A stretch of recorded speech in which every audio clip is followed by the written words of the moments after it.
दोस्तों, भारतीय खिलाड़ियों ने मैच के बाद पाकिस्तानी खिलाड़ियों से हाथ न मिलाने के कारण इन खिलाड़ियों के खेलने पर मंडराया खतरा भारत और पाकिस्तान के बीच हुए उस अनुमानित मुकाबले पर, जिसमें भारतीय टीम ने पाकिस्तानी खिलाड़ियों से हाथ नहीं मिलाया था। इस मामले पर दुनिया भर के दिग्गजों ने कुछ ऐसा बयान दिया है जिसे सुनकर तो आपके भी होश उड़ जाएंगे। जी हाँ, पूरी खबर जानने के लिए इस वीडियो को अंत तक ज़रूर देखिए और अगर आप भारतीय टीम के दीवाने हैं तो अपनी राय कमेंट में ज़रूर बताएं। दोस्तों, एशिया कप 2025 का सबसे लोकप्रिय और हाई वोल्टेज मुकाबला भारत और पाकिस्तान के बीच दुबई इंटरनेशनल स्टेडियम में खेला गया। यह मुकाबला सिर्फ बाल और बेट का खेल नहीं था, बल्कि भावनात्मक गर्व और तनाव का था। इस मैच में भारतीय टीम ने न सिर्फ खतरनाक जीत हासिल की, बल्कि मैच के बाद उनके रुख ने सारी दुनिया का ध्यान खींच लिया। भारतीय खिलाड़ियों ने पाकिस्तानी टीम के साथ हाथ मिलाने साफ इनकार कर दिया। इस घटना ने क्रिकेट जगत में टहलका मचा दिया और अब दुनिया के दिग्गजों ने इस पर अपनी बेबाक राय दी है। लेकिन उससे पहले आइए एक बार फिर उस भारत पाकिस्तान मुकाबले की कहानी को विस्तार से बताते हैं। यह मुकाबला इसलिए भी खास था क्योंकि हाल ही में पहलगाम में हुए आतंकी हमले और उसके बाद भारतीय सेना के ऑपरेशन सिंदूर ने दोनों देशों के बीच मनमुटाव को और बढ़ा दिया था। ऐसे में यह पहला मौका था जब भारत और पाकिस्तान की टीमें क्रिकेट के मैदान पर आमने सामने थीं। दोस्तों, आपको बता दें कि इस महामुकाबले में पाकिस्तान के कप्तान सलमान आगा ने टॉस जीतकर पहले बल्लेबाजी का फैसला किया, लेकिन भारतीय गेंदबाजों ने उनकी रणनीति को पूरी तरह से ध्वस्त कर दिया। पाकिस्तान की टीम 20 ओवर में 9 विकेट खोकर सिर्फ 127 रन ही बना सकी। भारत की ओर से कुलदीप यादव ने एक बार फिर अपनी फिरकी का लोहा दिखाया और 3 महत्वपूर्ण विकेट झटके। वहीं जसप्रीत बुमराह और अक्षर पटेल ने 2-2 विकेट लेकर पाकिस्तानी बल्लेबाजों को मैदान पर टिकने नहीं दिया। पाकिस्तान की ओर से साहिबजादा फरहान ने 40 और शाहीन अफरीदी ने नाबाद 33 रनों की पारी खेलकर कुछ हद तक स्कोर को सम्मानजनक बनाया। जवाब में भारतीय टीम ने सूर्य कुमार यादव की नाबाद रनों की खतरनाक पारी की बदौलत 25 गेंद शेष रहते लक्ष्य को हासिल कर लिया। अभिषेक शर्मा और तिलक वर्मा ने 31-31 रन बनाए, जबकि शुभमन गिल और शुभम दुबे ने 10-10 रनों का योगदान दिया। भारत ने पाकिस्तान को 7 विकेट से हराकर यह बता दिया कि भारत पाकिस्तान को हर जगह हराएगा, चाहे युद्ध का मैदान हो या फिर क्रिकेट का मैदान। लेकिन दोस्तों, इस मुकाबले की सबसे बड़ी खबर भारत की जीत नहीं थी, बल्कि मैच के बाद भारतीय टीम का रवैया था। आमतौर पर मैच खत्म होने के बाद दोनों टीमें हाथ मिलाकर खेल भावनात्मक का परिचय देती हैं, लेकिन इस बार भारतीय खिलाड़ी सीधे ड्रेसिंग रूम की ओर चले गए। सूर्य कुमार और शिवम दुबे ने आपस में हाथ मिलाया और फिर तेजी से ड्रेसिंग रूम में लौट गए। पाकिस्तानी खिलाड़ी मैदान पर खड़े रह गए, हाथ मिलाने का इंतजार करते रहे, लेकिन भारतीय ड्रेसिंग रूम से कोई बाहर नहीं आया। यह भारत का साफ मैसेज था कि मैदान पर खेल अलग है, लेकिन मैदान के बाहर अब कोई मेलजोल नहीं। सोशल मीडिया पर भारतीय टीम के इस बॉयकॉट की खूब तारीफ हुई और ओमान के खिलाफ एक नई टीम का ऐलान हुआ। एमएस धोनी से भी खूंखार खिलाड़ी की टीम में हुई वापसी, तो ओमान की टीम डर के मारे थर थर कांपने को हो गई मजबूर। तो आखिर गंभीर ने ओमान के खिलाफ मैच के लिए टीम इंडिया में किन किन खिलाड़ियों को मौका दिया है? गौतम गंभीर द्वारा घोषित किए गए प्लेइंग 11 की पूरी जानकारी तो हम आपको इस वीडियो में जरूर बताएंगे। लेकिन दोस्तों, उससे पहले आपको क्या लगता है इस बार एशिया कप की ट्रॉफी कौन सी टीम जीतने वाली है? आप खुद नीचे कमेंट करके जरूर बताना।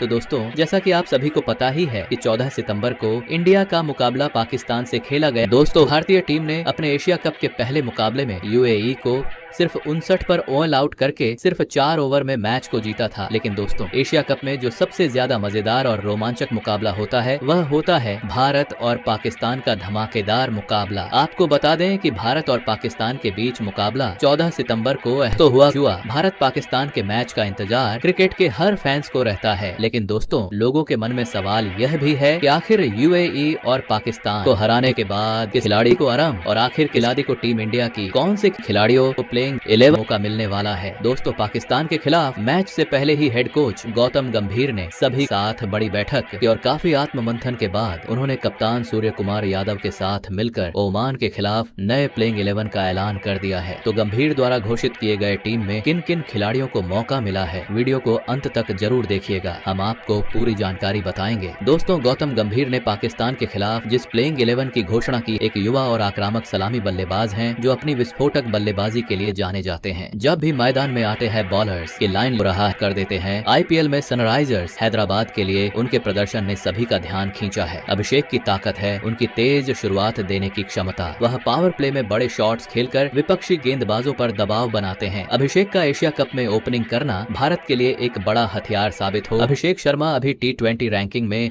नंबर 1 पर चल रहे हैं। दोस्तों, अभिषेक ने एशिया कप में खेले गए अपने दोनों मैच में शानदार खेल दिखाया। अभिषेक ने अपनी तूफानी पारियों से दोनों ही मैच भारत को जिताया।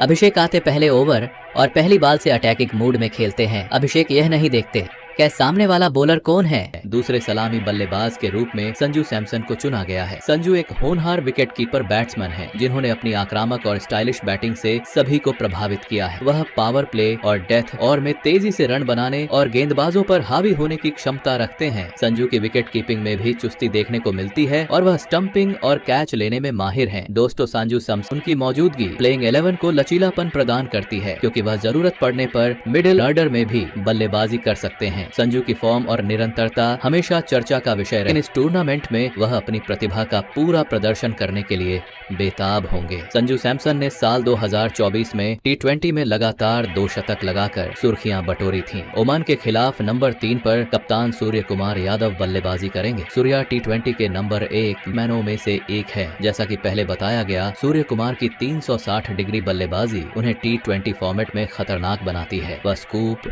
लॉफ्टेड कवर ड्राइव और लेट कट जैसे शॉट्स के साथ गेंदबाजों को परेशान करते हैं। सूर्या T20 में 6 महीनों में ही 3 सेंचुरी लगने वाले इकलौते बल्लेबाज है। सूर्या जब भी मिडिल ओवर्स में उनकी तेजी से रन बनाने की क्षमता भारत को बड़े स्कोर तक पहुंचाने में मदद करती है। उनकी फील्डिंग भी उत्कृष्ट है और वह अक्सर रन आउट या शानदार कैच के जरिए योगदान देते हैं। हो कि आप T20 वर्ल्ड कप 2024 के फाइनल में देखे है सूर्य कुमार का अनुभव और नेतृत्व इस प्लेइंग 11 को एक मजबूत आधार देता है। 3 ओमान के लिए घोषित टीम इंडिया में 4 नंबर पर तिलक वर्मा का नाम आता है। तिलक एक युवा और होनहार बल्लेबाज हैं जिन्होंने आईपीएल और डोमेस्टिक क्रिकेट में अपनी बल्लेबाजी से सभी को प्रभावित किया। T20 में लगातार 2 सेंचुरी लगाकर सबका ध्यान अपनी और खिंचवाया था। उनकी ताकत है मिडिल ओवर्स में पारी को संभालने और तेजी से रन बनाने की क्षमता। तिलक की बल्लेबाजी में तकनीक और आक्रामकता का शानदार मिश्रण देखने को मिलता है। दोस्तों, पाकिस्तान के खिलाफ तिलक वर्मा ने 31 बॉल पर 31 रन बनाए थे। वह स्पिन और तेज गेंदबाजी दोनों के खिलाफ सहजता से खेलते हैं। उनकी फील्डिंग भी शानदार है और वह अक्सर महत्वपूर्ण कैच लेते हैं। तिलक का एशिया कप में प्रदर्शन भारत के मिडिल ऑर्डर को स्थिरता प्रदान कर सकता है। 5वें नंबर पर शुभमन गिल बल्लेबाजी करते हुए दिखाई दे सकते हैं। हम दोस्तों, शुभमन गिल लगातार 2 पारियों में फ्लॉप साबित हुए हैं, इसलिए उन्हें टीम मिडिल ऑर्डर में खिलाया गया है। क्योंकि ओपनिंग में संजू सैमसन का रिकॉर्ड शानदार रहा है, जिनके बारे में पहले ही उपकप्तान के रूप में चर्चा की गई है कि गिल की तकनीकी बल्लेबाजी और शांत स्वभाव उन्हें मिडिल ऑर्डर में उपयोगी बनाता है। वह पारी को संभालने और बड़े स्कोर की ओर ले जाने में माहिर हैं। उनकी फील्डिंग और रणनीतिक समझ को अतिरिक्त ताकत देती है। स्क्वाड में 6ठे नंबर पर हार्दिक पांड्या का नाम आता है। हार्दिक एक स्टार ऑलराउंडर हैं जो अपनी विस्फोटक बल्लेबाजी और तेज गेंदबाजी से किसी भी मैच का रुख पलट सकते हैं। हार्दिक पांड्या को हार्ड हिटिंग पांड्या के नाम से भी जाना जाता है। निचले क्रम में उनकी आक्रामक बल्लेबाजी भारत के लिए गेम चेंजर साबित होती है। उनकी गेंदबाजी में गति और उछाल विपक्षी बल्लेबाजों को परेशान करता है। हालांकि उनकी फिटनेस एक चिंता का विषय रही है, लेकिन जब वह फॉर्म में होते हैं तो वह किसी भी टीम के लिए खतरा बन जाते हैं। हार्दिक की मौजूदगी प्लेइंग 11 को संतुलन और गहराई प्रदान करती है। 7वें नंबर पर शिवम दुबे को शामिल किया गया है। शिवम एक और शक्तिशाली ऑलराउंडर हैं जो अपनी लंबे छह के लिए जाने जाते हैं। उनकी बल्लेबाजी में आक्रामकता और स्पिन गेंदबाजों को निशाना बनाने की क्षमता उन्हें खास बनाती है, जो कि हमने आईपीएल में हमसे देखते आ रहे हैं। इसके अलावा वह मध्यम गति की गेंदबाजी भी कर सकते हैं जो मिडिल ओवर्स में उपयोगी हो सकती है। शिवम की फील्डिंग में सुधार हुआ है और वह इस टूर्नामेंट में अपनी उपयोगिता साबित करने के लिए तैयार होंगे। 8वें नंबर पर अक्षर पटेल को मौका दिया गया है। अक्षर एक शानदार स्पिन गेंदबाजी ऑलराउंडर हैं। उनकी कसी हुई गेंदबाजी मिडिल ओवर्स में रन रोकने में कारगर होती है। पटेल जरूरत पड़ने पर मिडिल ऑर्डर में भी बल्लेबाजी कर सकते हैं। इसके अलावा वह निचले क्रम में तेजी से रन बनाने की क्षमता रखते हैं। पावर प्ले में भी बॉलिंग कर सकते हैं। अक्षर की फील्डिंग विश्व स्तर की है और वह अक्सर महत्वपूर्ण कैच या रन आउट करते हैं। ऑलराउंडर में से एक है। उनकी मौजूदगी स्क्वाड को संतुलन और गहराई देती है। टीम इंडिया के स्क्वाड में 9वें नंबर पर हमें कुलदीप यादव को जगह मिली है। कुलदीप यादव मौजूदा समय के भारत के सर्वश्रेष्ठ स्पिनर है, जो अपनी गेंदबाजी से भारत को मिडिल ओवर में विकेट दिलाने की महारत रखता है। कुलदीप एक चाइना मैन गेंदबाज हैं, जिनकी कलाई की स्पिन और विविधता उन्हें T20 फॉर्मेट में खतरनाक बनाती है। पिछले कुछ समय में उन्होंने अपनी गेंदबाजी में काफी सुधार किया है और 10 नंबर पर हमें और कोई नहीं। जसप्रीत बुमराह पावर प्ले और डेथ ओवर के शानदार बॉलर है। जसप्रीत बुमराह पलक झपकते ही मैच पलटने का तजुर्बा रखते हैं। जसप्रीत बुमराह ने इनको बार भारत को मैच में जीत दिलवाई है। जसप्रीत बुमराह की गेंदबाजी के आगे बड़े से बड़ा बैट्समैन भी नहीं टिक पाता है। आपने देखा ही होगा कैसे जसप्रीत बुमराह की शानदार गेंदबाजी से भारत ने 2024 का वर्ल्ड कप जीता था और फाइनल मुकाबले में 3 विकेट झटके आक्रमण के अगवा हैं। उनकी सटीक यॉर्कर स्विंग और गति किसी भी बल्लेबाजी लाइनअप को ध्वस्त करने की क्षमता रखती है। T20 क्रिकेट में उनकी डेथ ओवर्स की गेंदबाजी बेजोड़ है। बुमराह इस प्लेइंग 11 के सबसे बड़े हथियार हैं और एशिया कप में उनकी भूमिका बेहद, इसीलिए नंबर 10 पर उन्हें मौका मिलने वाला है। नंबर 11 पर हमें इफ्तार के सौदागर अर्शदीप सिंह खेलते हुआ दिखाई देंगे, जो अपने रफ्तार के लिए जाने जाते हैं। अर्शदीप एक युवा और प्रतिभाशाली तेज गेंदबाज हैं। उनकी स्विंग और डेथ ओवर्स में यॉर्कर डालने की क्षमता उन्हें खास बनाती है। अर्शदीप ने हाल के वर्षों में अपनी गेंदबाजी से सभी को प्रभावित किया है और वह इस टूर्नामेंट में अपनी छाप छोड़ने के लिए उन्हें नंबर 11 के लिए चुना गया है। दोस्तों, तो यह वो टीम है दोस्तों जो आपको ओमान के खिलाफ खेलते हुए नजर आएंगे। उसमें बल्लेबाजी की शुरुआत शुभमन गिल और अभिषेक शर्मा करेंगे। गिल उपकप्तान भी हैं और अपनी कंसिस्टेंसी के लिए जाने जाते हैं, जबकि अभिषेक आक्रामक शैली के साथ पारी को तेज शुरुआत दे सकते हैं। तीसरे नंबर पर कप्तान सूर्य कुमार यादव बल्लेबाजी करेंगे, जो अपनी अटैकिंग बल्लेबाजी के लिए मशहूर हैं। चौथे नंबर पर तिलक वर्मा को मौका मिलेगा, जो मिडिल ऑन ऑर्डर में स्थिरता प्रदान कर सकते हैं। पांचवें नंबर पर विकेट कीपर बल्लेबाज संजू सैमसन खेलेंगे, जिनकी विस्फोटक बल्लेबाजी और चुस्त विकेट कीपिंग टीम को मजबूती देगी। ऑलराउंडर के रूप में हार्दिक पांड्या और अक्षर पटेल की जगह पक्की है। हार्दिक अपनी ताबड़तोड़ बल्लेबाजी और तेज गेंदबाजी से खेल का रुख बदल सकते हैं। वहीं अक्षर की किफायती स्पिन गेंदबाजी और उपयोगी बल्लेबाजी मध्य ओवरों में इंपॉर्टेंट होगी। गेंदबाजी की कमान जसप्रीत बुमराह और अर्शदीप सिंह संभालेंगे। बुमराह की सटीक यॉर्कर और गति किसी भी बल्लेबाजी लाइनअप को ध्वस्त कर सकती है, जबकि अर्शदीप अपनी स्विंग से शुरुआती विकेट निकालने में माहिर हैं। स्पिन विभाग में कुलदीप यादव और वरुण चक्रवर्ती की जोड़ी मध्य ओवरों में कसी हुई गेंदबाजी विरोधी बल्लेबाजों को परेशान कर सकती है।